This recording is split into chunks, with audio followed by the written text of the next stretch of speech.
Good morning, everyone. Thank you for joining us today. I'm Rebecca Katz. I direct the Center for Global Health Science and Security here at Georgetown University. And I want to welcome you to the final seminar of the 2020-2021 academic year. As we do, as many of you join us monthly, we do a monthly seminar series, and it has been another fascinating but challenging year. Today, we are excited to have three of our very own student researchers from the center, Kate Toole, Emily Pellis, and Kristen Thomas, present and discuss the issue briefs that they've been writing on COVID-19 policy, as well as a presentation from our partner, Justin Kerr of Thales Analytics. These presentations feature data from the COVID Analysis and Mapping of Policies tool, COVID-AMP, as well as data collected through the center, and focus on different aspects of pandemic policy and the implications for future response. Since March of 2020, about a year ago, the center has published 21 issue briefs, in addition to dozens of peer-reviewed articles, op-eds, books. We've written a lot of words this year. But we're excited to take today to highlight three and bring these talented authors together for a lively and informative discussion. They will present first, and then we will do questions and answers. And the questions can be done at the, we'll please use the Q&A, the questions and answer tool and the chat box throughout the presentations, pose your questions, and Siobhan will expertly moderate the session towards the end. So thank you again for joining us today. I'd like to now hand things over to Justin Kerr of Thales Analytics to provide some background on COVID-AMP project and how they've used the data for work with the District of Columbia. Thank you. Yes, thank you, Rebecca. Really excited to be here with you this morning and hear the work the students have been doing in more detail. I'm quite familiar with their work on COVID-AMP, ensuring all the policies. It's been a heroic effort. So I'll just give a couple of slides, and I think someone's going to share them for me here. Thanks, Siobhan.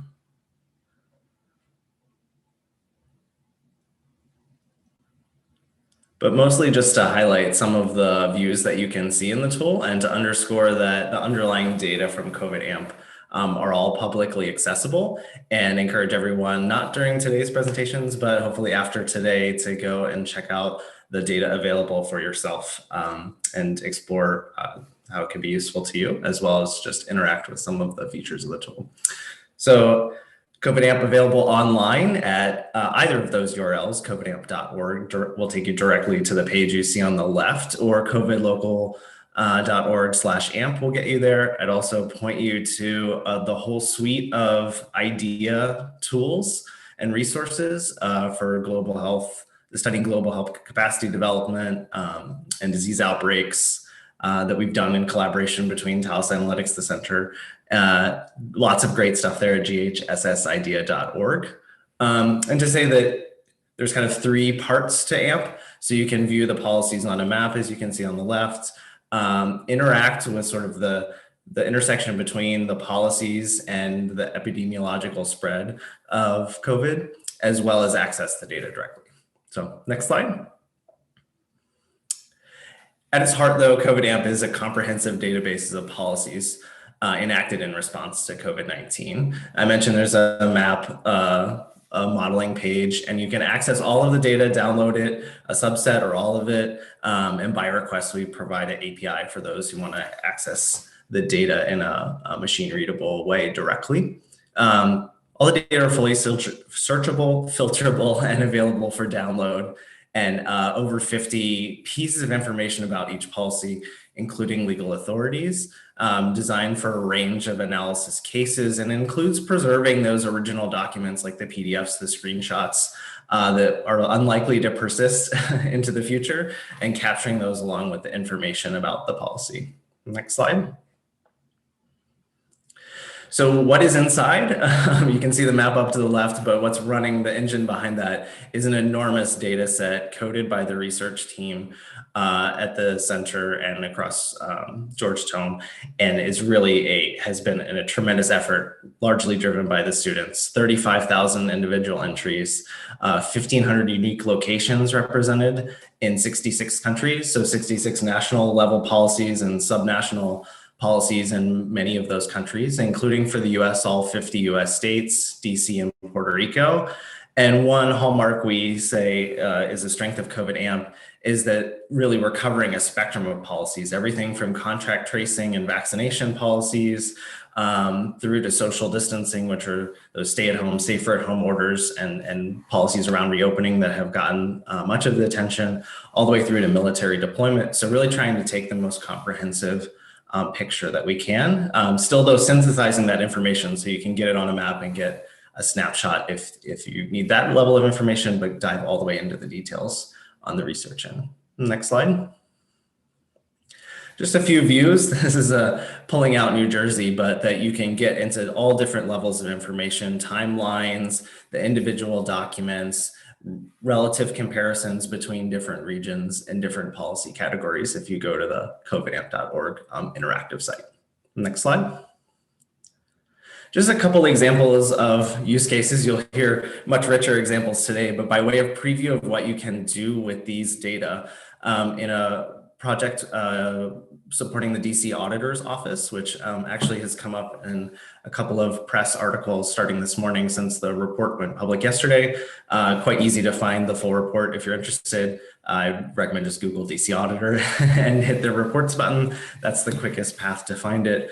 But what we were able to do is in a series of reports, help the district better understand the interplay between their COVID-19 policymaking and how the pandemic unfolded in terms of cases and loss of life in the district, but also provide them perspective for how that related to the national trends that occurred across the country. US, as you well know, has been hard hit by the pandemic relative to many other nations, and within the US, there's been a spectrum of those impacts. So we're trying to understand what differences existed between the most hard hit and less hard hit areas. And in short, you can see the states ordered from left to right here based on case impacts in the fall. And we found that really across two kind of key spectrums of policies, those social distancing policies that regulated what kinds of businesses were open and in what kind of capacity limitations and mitigation procedures, as well as the policies that just supported the general public, like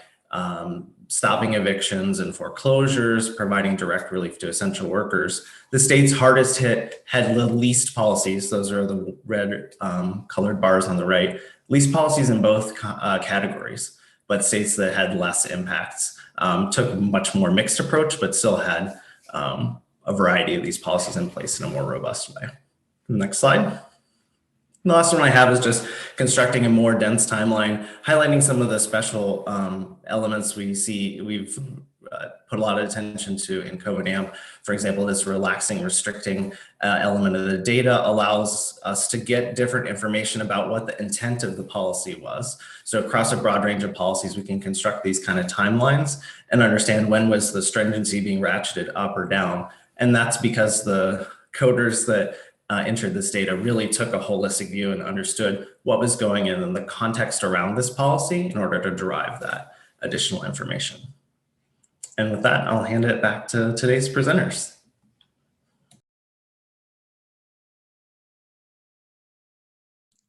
All right, so good morning. Thank you everyone for coming out so early on a Friday morning. My name is Kate Toole. I am a junior in the School of Foreign Service studying Science, Technology, and International Affairs.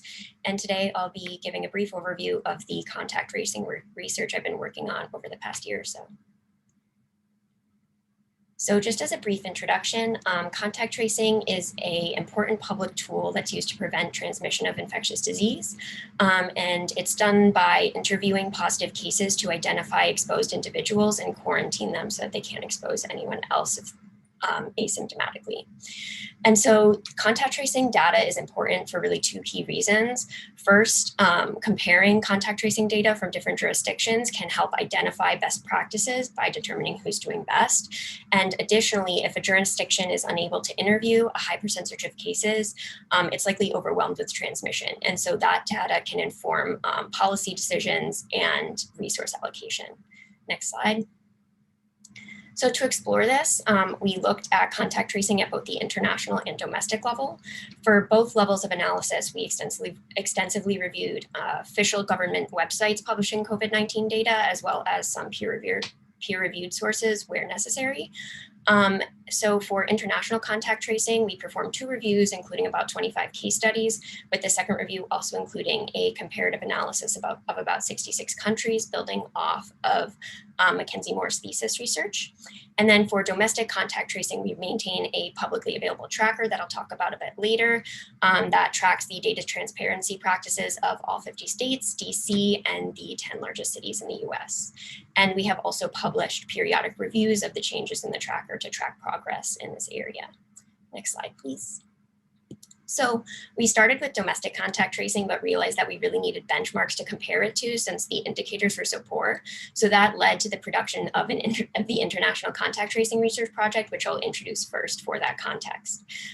So accordingly, we sought to encourage data sharing and sort of facilitate conversations regarding best practices for contact tracing, as well as identifying commonalities and confounding factors related to the success of these contact tracing programs, such as governance. Next slide, please. So broadly speaking, we found fairly low levels of data transparency and largely inconsistent metrics across countries that do report data, which makes further analysis of best practices difficult. And we also found a wide variety of contact tracing technologies implemented both within and across different nations where they're used at all. And then as far as those confounding factors that I mentioned on the last slide, the first we highlighted was variation in centralized versus local management of these contact tracing systems. So strong local case management was crucial, but states that had left too much autonomy to local jurisdictions and gave minimal national guidance had less successful outcomes. So some examples of that were often federations like the United States, Australia, Brazil, Mexico, and Spain really struggled with contact tracing initially because there was so much variation at the state or local level. Next, privacy norms and laws played a huge role in the response because countries with more relaxed privacy laws were capable of more invasive case investigations. And lastly, recent experience with infectious disease outbreaks, especially Ebola and polio, led to more prepared community health workforces, which were able to rapidly mobilize and utilize public trust that they had already gained, which led to better outcomes. So next slide. So you can see here on this map sort of the weaknesses in data transparency that I mentioned. Countries in red had no contact tracing data online whatsoever. The countries in blue had some, and the countries in green were publishing comprehensive and useful contact tracing data. So hopefully, in the coming weeks, as vaccinations are deployed, it will be easier for health systems to manage outbreaks. But this is definitely an area for improvement, both with regard to COVID-19 and for future outbreaks. Next slide, please. And so also, as I mentioned, there's a huge variety of contact tracing apps out there and the technologies they use, using Bluetooth versus GPS versus QR codes, in many cases multiple apps at the local versus national level. And so this is also something that will be an interesting area for further research to determine what, if any, apps were useful and if that should be a strategy in future infectious disease outbreaks. So next slide. So one case study that I thought it was interesting to highlight was South Korea, because most of this presentation will highlight the need for increased data transparency. South Korea really fell on the other end of that spectrum. So the Korean Centers for Disease Control performs extremely rigorous case investigations. They actually use credit card history, CCTV footage, and cell phone data to identify the location history of any positive case with the past week of their positive test. And then that information is published along with often demographic data. And so You can see here on the right, this is a publicly accessible map where you can look and see any locations where a positive case has been identified and cross-check that with your own location history to determine whether or not you need to be tested. And the public safety alert at the top is something that the government will release as a push notification so that people can be aware of a location that a positive test has been. And once again, go get tested to ensure that they haven't been exposed. All of the locations where an individual who has tested positive has been will also be carefully cleaned by the CDC. And so what has happened because the consequence of this high transparency is that individuals have been identified by the contact tracing information that has been released. And this has led to harassment and shaming. And so the Human Rights Watch group has been criticizing the government for their superfluous data transparency and encourage them to sort of reduce it in order to protect the identities of those individuals. And so this really was just an example that highlights the tension between public health and the right to privacy, and definitely a balance is what we're looking for moving forward. So next slide. So as a direct contrast to South Korea, I'll now be going into the United States data, which was really characterized by poor transparency across states. So just to introduce our contact tracing tracker. So this is a screenshot of the publicly available contact tracing database. We track 8 key contact tracing metrics, as well as whether or not CDC metrics are reported. And the goal here is really to encourage increased transparency and investment in contact tracing across different states. So next slide. So upon our initial review, which was in July and August, we found extremely poor data transparency with less than 20 states publishing any useful metrics whatsoever. High variability in the metrics used. So different states could not be easily compared to each other even when they were publishing data. And then looking towards the fall, we did see 10 states with some improved transparency. And then with that improved transparency, there were more metrics published, which led to increased overlap. So there was some improved consistency between metrics. But where a lot of this inconsistency stemmed from was a lack of national guidance, because the CDC did not release any guidance until about April of 2020, mid to late April.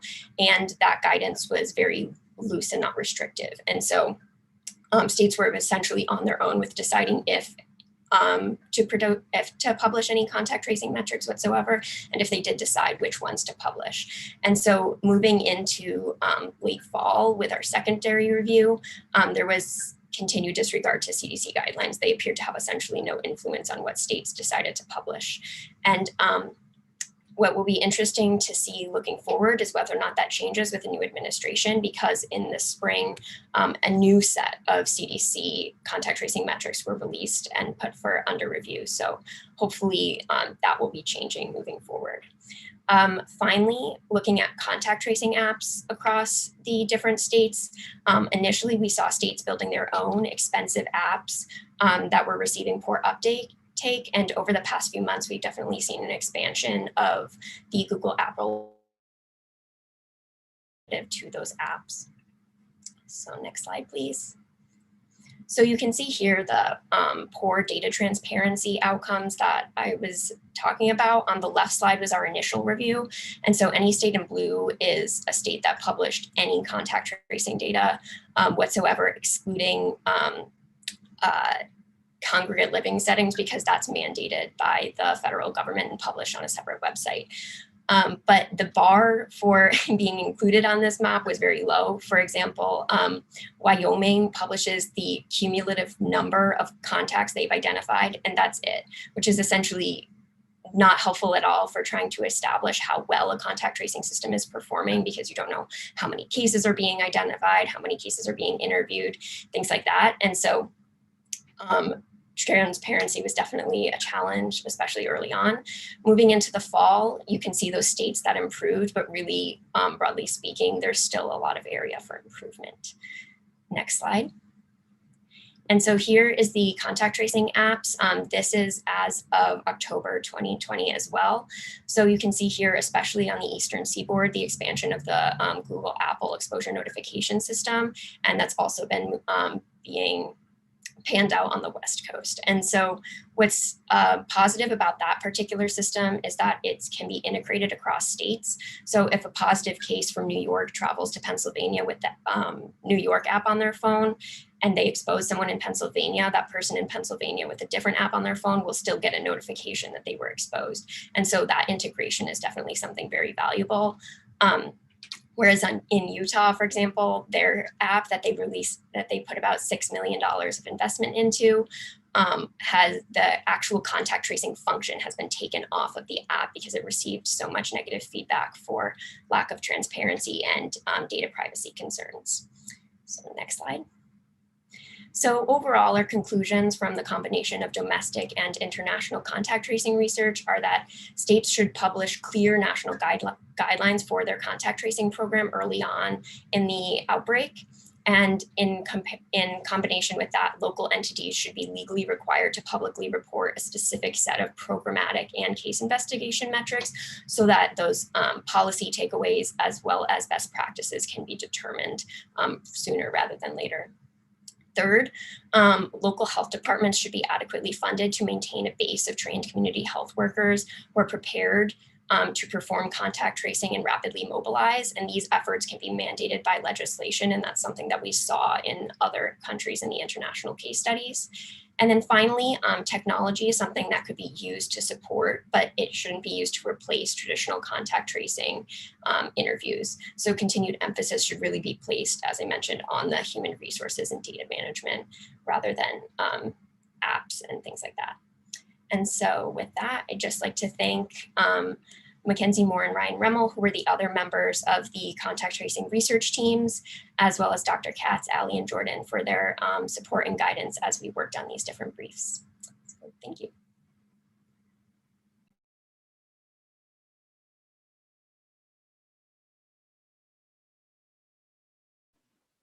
Good morning, everyone. Thank you for being here. My name is Emily Pellis, and I am a Master of Public Policy student at the McCourt School at Georgetown, and I am also a research assistant here at the Center for Global Health Science and Security. And for this past academic year, I've had the opportunity to work on COVID AMP, as well as conduct some additional research on COVID-19 policies in California. And I'm looking forward to sharing some of my research on California policies with you today. Next slide, please.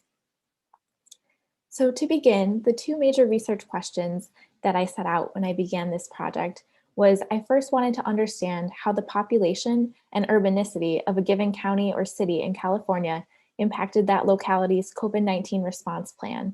And I took a look at this in terms of both social distancing measures and other policy measures. And then next, I sought to understand to what extent the counties and cities deferred solely to state guidelines without providing any additional guidance from their local health officials. And I also, on the flip side, wanted to understand to what extent the counties and cities provided more restrictive policies than those put out by the state. Next slide, please. So to begin, I selected a handful of counties and cities within California, and my sampling methods included an effort to include both urban and rural counties. And I looked also at the population level of the localities and their geographic location throughout the state in order to obtain a broad range of different experiences for localities throughout California. And to determine the urbanicity of a given county, I looked at the Office of Management and Budget's Metropolitan Statistical Area designation, and that helped me to define urban versus rural counties within California. And while I looked at a number of localities for this research brief, here today I just want to highlight a few case studies. Next slide, please. So before I dive into the case studies, I'd like to just set the stage to provide a brief overview of what was going on in California for state level policy responses. And so as you can see on the visual here, it was over a year ago that the state of California declared their state of emergency and enacted a stay-at-home order back in March of 2020. And it's coming up on a year now that the state began their efforts to reopen various sectors. As you can see, the cases began to spike over the summer and then had another large spike around the winter time and going into 2021. But currently, or as you can see here, in last December, the state of California put out its Vaccinate All 58 campaign in an effort to make sure that all 58 counties have access to vaccines and to really encourage vaccine distribution throughout all of the counties in California. Next slide, please. So the 3 case studies that I'd like to share with you today are Orange County, Madera County, and Modoc County. Next slide, please. So first, starting with Orange County, I selected Orange County as one of the localities to include in this research project due to its large population. Orange County had the largest population of any county or city that I looked at for this project, and necessarily it was defined as an urban county. And I found when diving deeper into the policies produced by Orange County that the majority of their policies focused on social distancing and restricting movement. And this finding made sense to my preconceived notions about a large population and the necessity of producing policies related to addressing that level of a population. What I found most interesting about looking at Orange County is that I compared it with Santa Ana, which is the city within Orange County, and it's actually the county seat and second largest city in Orange County. And by comparing Santa Ana's policies to Orange County, I saw that Santa Ana focused primarily on enabling and relief measures, which were directed at both the general population of their city and the private and public sectors. And this comparison really helped me to understand the difference between what a city government is able to address as far as their COVID policies and what falls under the jurisdiction of county level government. Next slide, please. Next, I chose to look at Madera County, which has a mid-sized population. The county is located in the central region of the state, and the Office of Management and Budget classifies it as an urban county, but I would say that from doing a little research, it has traits of both urban and rural elements. And what I found from Madera County, my research on their COVID policies, is that the county frequently defers to state level guidance, but when necessary, it has also developed its own policy measures. And those policy responses have primarily focused on social distancing and contact tracing. More recently, the county has also focused on their vaccination plans. Next slide, please. Finally, I chose to look at Modoc County, which is a county with a small population. It's located in the northeast corner of the state of California, and this is classified as a rural county. And what I found with Modoc County is that their policies primarily focus on social distancing, but as you can see on this visual here, what's interesting about Modoc County is that they did not begin to develop any policies until the summer of 2020. And that was also when they had their first COVID-19 case reported in the county. So what I inferred from that is that prior to the summer, Modoc County simply deferred to state level guidelines, but once COVID-19 hit a little bit closer to home for the county, it became necessary to actually develop their own policy response to address the needs of residents within their county. Next slide, please. So I have a number of key takeaways from this research project. And the first, as I sort of mentioned, looking at Orange County and Santa Ana, is that this helped me to understand the role of each level of government in pandemic response. And I found that in general, the county, city, and state policies all addressed specific issue areas that fell within their respective jurisdictions. And so many of the differences between city and county level policy responses can be attributed to those different functions of city and county governments. And so one example, just to highlight this a bit further, is that the county would not have jurisdiction over city-sponsored utilities. This was something that I saw Santa Ana addressing, and it made sense that that fell within their jurisdiction and that they would be the better suited entity to address this sort of policy response. And similarly, policies related to reducing the spread of the virus in county jails had to originate at the county level, and that's something that I saw in Orange County. And so I think this provides a good example of understanding the various functions of city and county governments and how they can work together to guide their policy responses to the COVID-19 pandemic. I also saw, as I mentioned here with Orange County and Santa Ana, it was very clear the interaction and cooperation that occurred between various levels of government. And one really interesting finding was that independent of urban or rural classification, I saw that every locality did operate within the framework of the state's policy guidelines. And so we also can infer from that that there's interaction and cooperation with the state as well.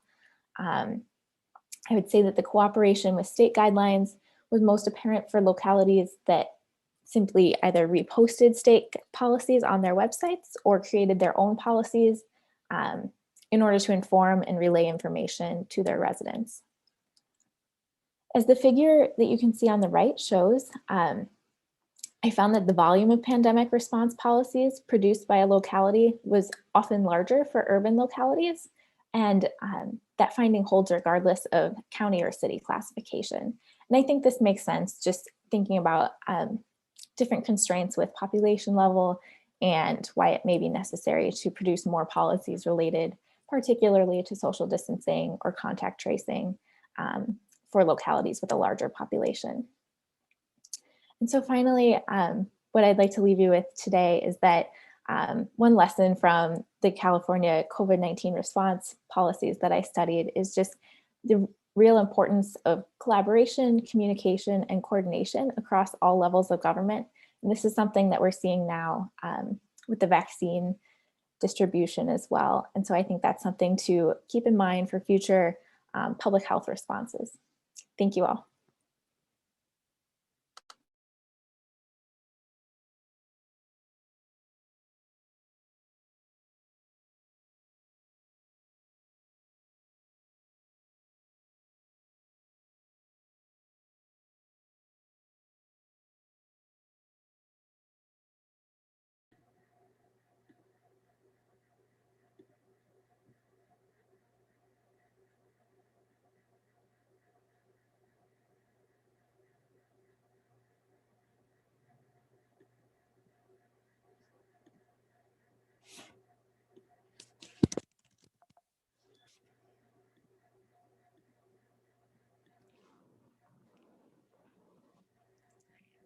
Good morning. My name is Kristen Thomas, and I am thrilled to be able to speak with you today about some popular policy. I will specifically be speaking about state legislative bans on employer vaccination requirements. Next slide. For a bit of personal background, I'm a JD candidate at the Georgetown University Law Center. I'm in the evening program, a third year, and I will graduate in the class of 2022. I'm also a COVID-19 legal research assistant here at the Georgetown University Center for Global Health, Science, and Security. And I am a COVID-19 and HIV and AIDS research assistant at the Georgetown University O'Neill Institute for National and Global Health Law. I have experience in the fields of public health, public policy, public affairs, and social and behavioral sciences. I have some legislative experience and I know a bit about healthcare, so this was the perfect project for me. Next slide. So, state legislative bans on employer vaccination requirements. What are they? They are laws that prevent employers from requiring current and prospective employees to get vaccinated as a condition of employment. These bans are a response to the COVID-19 pandemic and the public health safety measures that have been implemented as a result, the development of COVID-19 vaccines, and the distribution of COVID-19 vaccines in the United States. Next slide. The purpose of my research was to examine these bans and also analyze the implications of them for employers, employees, and the general public in the United States. Next slide. For my method, I conducted searches in Legiscan, which is a nonpartisan legislative tracking and reporting service to find proposed state bans on employer vaccination requirements. And I did this in 2 rounds, first in March and then in April. I used the search terms employer vaccination and immunization. And once I found relevant bans, I reviewed them for their states of origin, party sponsorship, disease specificity, employer specificity, common objections, which really refer to religious, medical, and moral exemptions, legal remedies, dates of effectiveness and expiration, and common themes and words. Next slide. In the April data, I found 75 bans in 39 states. That's a lot.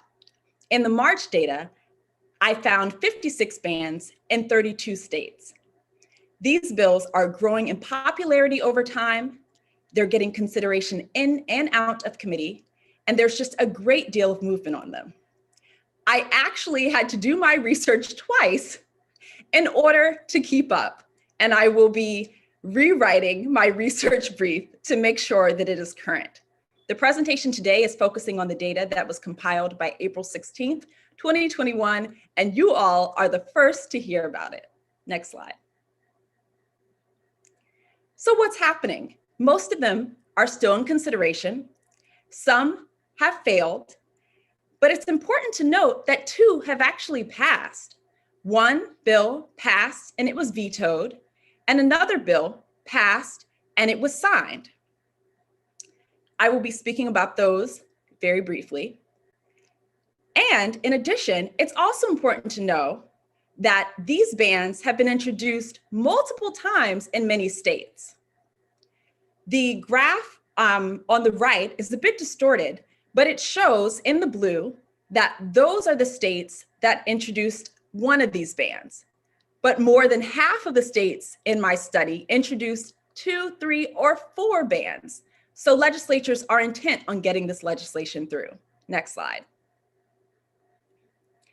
Here you can see the veto bill from Governor Tony Evers of Wisconsin. That was Assembly Bill 1, which was passed and vetoed. And you can see a tweet from Lieutenant Governor Deirdre Henderson from Utah. And in that tweet, she's showing herself and Governor Cox of Utah signing this bill and signing Utah Bill, 308, and other pieces of legislation into law. A ban is actually in place right now in Utah. Next slide. So who's sponsoring these bills? Who's supporting them? In this graph, a bit distorted again. However, the blue shows all of the bills that are sponsored by only Republicans, while the orange, which would be about 16%, shows the bills that have at least one Democratic sponsor. Most of these are Republican bills. And if you guessed it, Tony Evers is a Democrat, and Lieutenant Governor Henderson and Governor Cox are Republicans. Next slide. For disease specificity, what diseases do these bills focus on? Most of the bills actually are not COVID-19 specific. On the left, in the blue, that represents all of the bills that pertain to all diseases. Many of them mention diseases like the flu, whereas in the orange, that represents the bills that only pertain to COVID-19. These bills are truly expansive. They're really not only for the pandemic that we are currently in. And on the right, you'll also see just a layout of all of the states that have introduced one of these bans. And in blue, you'll see the states that have at least one bill that pertains to all diseases, while only the states in orange have bills that only pertain to COVID-19. Next slide. With regard to employer specificity, most of the bills pertain to all employers, while some pertain to specific employers or all employers with exceptions, or specific employers with exceptions. Some of these specific employers are healthcare facilities, you might have guessed. And some of the specific exceptions pertain to healthcare workers, many times there is a different standard for the vaccination of healthcare workers due to the care that they provide and their proximity to a lot of different people. Next slide. However, many of the bills also provide a way for even healthcare workers to circumvent some vaccination requirements. And those come in the form of common objections, your medical objections, your religious objections, and your moral objections. 6 bans, I want to mention, employ these as the sole means by which employees can circumvent employer vaccination requirements in their bills. Originally, I was thinking that I might want to take these out of my data. However, when I looked closer at the data, I saw that the exemptions often include these moral exemptions based on personal beliefs, philosophical reasons, personal objections, and conscience-related issues. And when you think about those objections, they can be claimed by almost anyone. So they're quite broad, and they really do provide an overall ban on employer vaccination mandates. And I will add that some of the objections for specific populations that are included, again, pertain to physicians, healthcare workers, and also first responders. Next slide. For legal remedies, most of these bills do not actually identify a legal remedy or a way that employees can be made whole if they're adversely affected by employer vaccination requirements. However, some of them do allow for civil action. One of the bills allows for unemployment compensation, and one of the bills actually allows for criminal action. In a Kansas bill, if an employer decided to implement an employer vaccination requirement after this bill was passed, that employer could be subject to a non-person felony. That was pretty crazy to me. Also on your right, you'll see a mention of dates of effectiveness and expiration.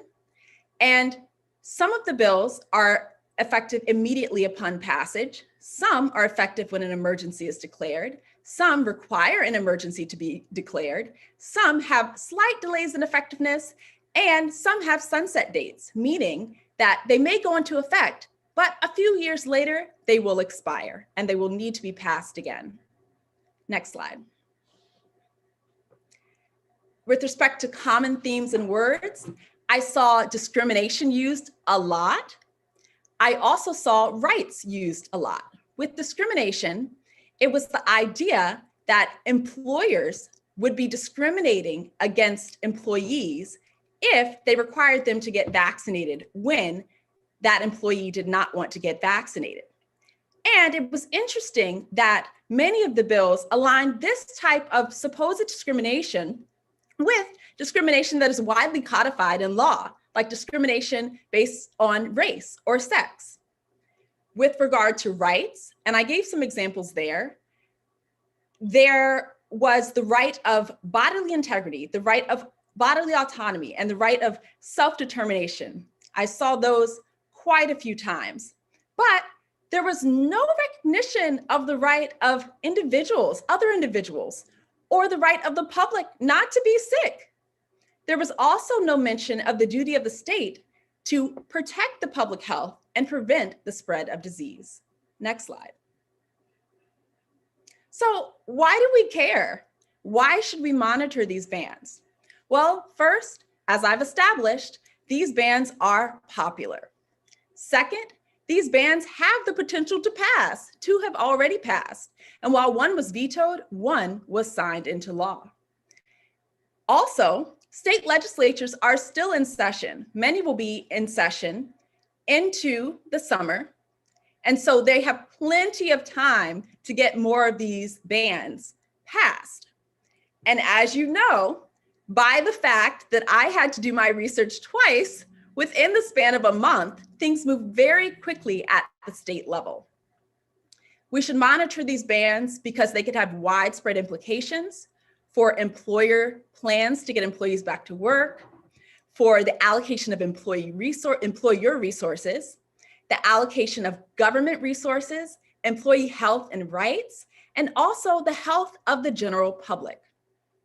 In addition, we need to monitor these bans because we need balance. We want to get people back to work. We want to boost the economy, but we also need to protect public health. We also want to preserve community. And while we need to respect individual rights, we must make sure that everyone is taken care of. Lastly, we need to monitor these bans because they can provide dangerous precedent. I'm sorry to say, but COVID-19 will not be the last public health threat. And so we need to be prepared. And employer vaccination requirements can actually be useful to overcome some of the vaccine hesitancy in the United States. Next slide. For next steps, I will be looking forward to the release of this research brief. And I'm also looking forward to delving into vaccine passport requirements. I've started that research, and I'm also looking forward to delving into student vaccination requirements. I will be looking to see if states have implemented state legislative bans on these issues, and if they're thinking about them in the future. I would like to thank Dr. Alexandra Phelan, Dr. Rebecca Katz, and Siobhan Robinson-Marshall for their support, and thank you everyone for your time. I really appreciate it.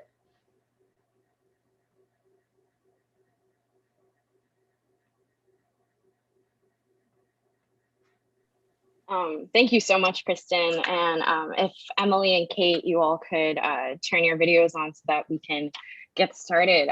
But first, I just want to thank you all for such wonderful presentations. There is really a tremendous amount of work that was put in. I mean, Kristen talking about needing to overhaul her project. You know, Kate and Mackenzie have been working on this contact tracing tool for months, you know, and Emily, there are 58 counties in California, and that is just a huge undertaking to really deep dive and look into them. And so I just want to thank you all because this is really amazing work, and it's really wonderful to see. And so, yeah, just moving into Q&A, you know, we all were talking yesterday when we went through our run through, but it's really interesting, this common theme of autonomy and kind of privacy versus public good that has arose out of all of your projects, interestingly enough. So it's really, really cool to see. And so we'll just get started with the first question we have. And this one is posed to Kristen.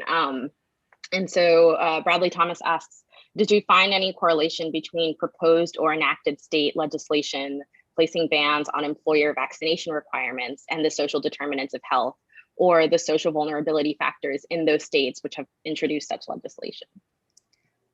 So that question comes from my dad. So thank you, Dad, for asking that question. However, I did not include that in my research. I think that that could definitely be a next step for this project. I think it's incredibly important to consider how the bans may affect the social determinants of health over time. And, you know, perhaps there could be a case study done on Utah, since they now have one of these bans in place. We could see what happens with the population moving forward. Thank you. And I'd like to ask a question to Kate. So it's really interesting hearing what you were talking about with the contact tracing and, you know, just the stark differences. I think it's very interesting that you had to turn international first just to kind of get a baseline and understanding. So I'm curious what your thoughts are on how we can better incorporate privacy law into, you know, contact tracing and stuff. So we've seen like kind of both ends of the spectrum. And so how do we, as Kristen mentioned, I really like that you had at the end of your presentation, balance. So like for you, what is the balance or the midpoint in this? And obviously that's like a very large question, but just, yeah, I'd love to hear your thoughts. Yeah, sure, absolutely.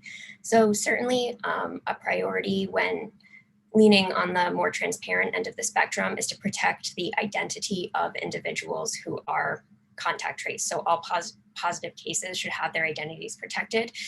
But at that same time, I do think that, the right to public health and the right to health should take priority when considering participation in these contact tracing systems. So I do think that moving towards perhaps even mandating participation in these contact tracing programs could be a potential avenue for sort of finding that balance.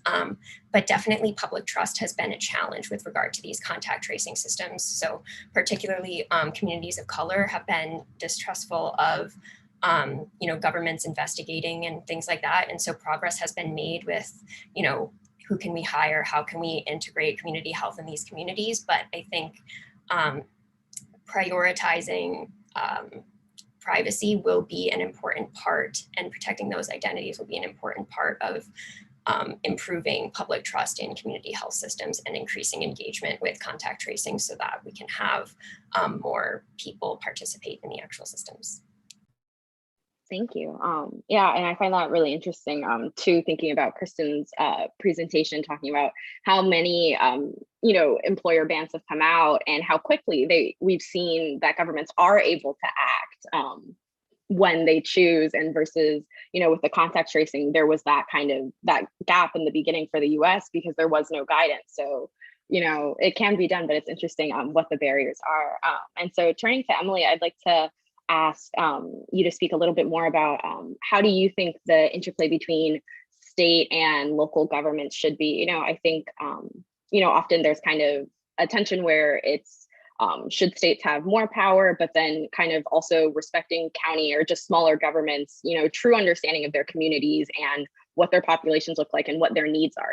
Your example of Modoc County and it being a rural county and them not having policies until July, was that, did it make sense for them? Was that successful? Should the state have been had more power? So yeah, I'd just love to hear your thoughts on that. Yeah, thank you. That's a great question. And I think it sort of fits with the theme of balance that we've seen across Kate and Kristen's projects as well. I think there has to be some sort of balance between the two, between local and state level governments. But I think something that I found was just the communication and coordination between those different levels of government really seems to be key for having that understanding. And I think that's something now, especially with vaccine rollout, that is being prioritized in California, is making sure that proper levels of vaccines are being distributed based on population and based on county needs, based on the number of cases in a given locality. So I think just open communication, obviously it's a very fluid situation that's changing rapidly, often changing daily. And so I think that a balance between both levels of government is critical for just maintaining the best public health response possible. Thank you. So I'm curious from all of you, and you all talked about your methods and how you came across this data. And I know some of you used AMP data, but I'm curious what your experience was with finding information and finding this data. Like, how challenging was it? What was publicly available? I know Kate had mentioned kind of challenges with that. So if any of you would like to speak on that, and if you feel like there is a need for, I know Kate, with contact tracing, there was a distinct need for more transparency, but if Kristen and Emily, you all found similar issues. So I didn't have a problem finding the information. Legiscan is really a great nonpartisan tool that researchers, politicians, staffers alike can use to get what they need. However, for me, it was really about keeping up with the information. And at times there was a lag in what was passed and what was published. So I did have to try my best to account for that. So what I would do is I would check a bill numerous times, in my search week, in my search period, to just make sure that I didn't miss anything and I was as thorough as possible.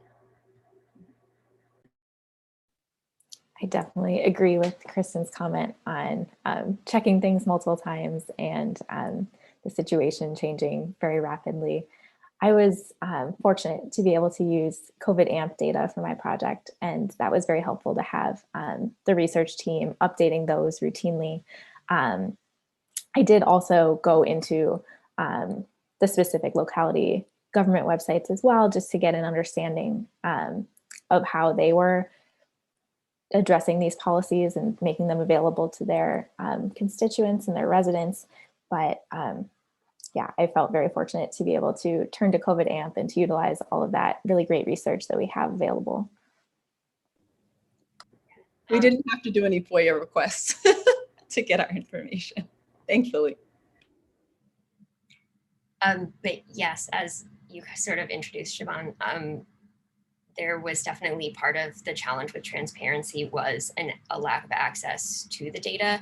And so despite the fact that there's been a lot of progress made with transparency with regard to cases and deaths, and a lot of different states and localities are using really transparent dashboards, a lot, particularly early on, of the contact tracing data was buried in long PDFs that were released on a bi-weekly or monthly basis, which makes it difficult to keep track of progress and also difficult for somebody who's interested as a member of the public to find.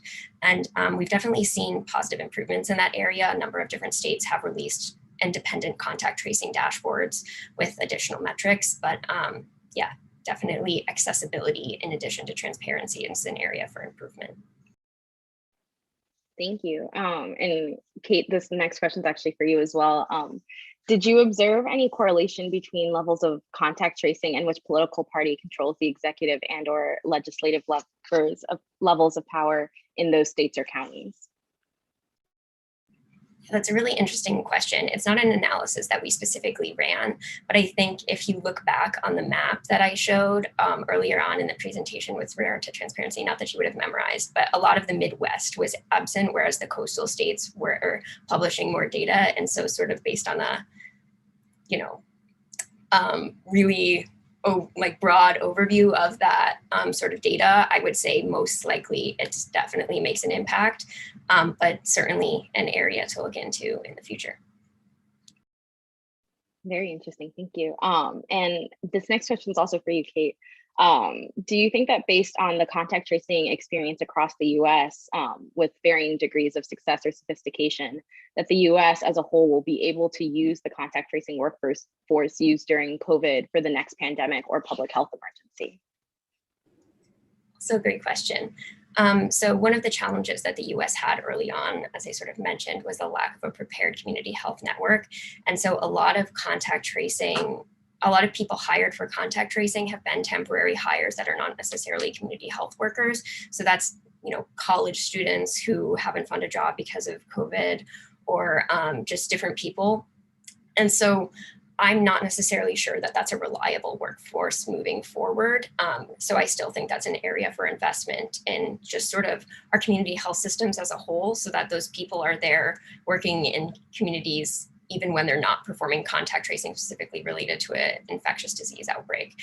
Turkey, for example, has national legislation that mandates that a certain number of people at any given time are trained in contact tracing and how those teams would function in the event of an outbreak. That was published, that legislation was released like in the early 1900s, and it's the reason that they were able to mobilize their contact tracing workforce so quickly. And so I think something like that would be required before I would say that this healthcare workforce is prepared to respond to the next outbreak.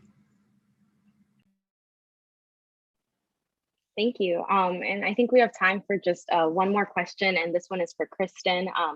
Kristen, did you observe any states that invoke the right to health / right not to get sick in their COVID restrictions or laws? Absolutely. 18 bills invoke the right to health, the right to not get sick, the right to choose your treatment. I saw every variation of that in my research. And so that's more than a fifth of the bills that I found in the April data set. So yes, that was extremely popular. And although not too surprising, that approach was taken. Great. Thank you so much, Kristen. And thank you to all of our presenters, Kate, Emily. This was really wonderful. Thank you again to everybody for joining us today, also bright and early, or hopefully maybe you live in a different time zone and it's a bit later. But as we mentioned before, Kristen and Emily's briefs are up on our website and published, and Kate and Emily's briefs are up and published, and Kristen's will be up very shortly. And yeah, thank you everyone for joining us this morning. And this is our last seminar, I believe, of the 2020-2021 academic year. So thank you for a wonderful season, and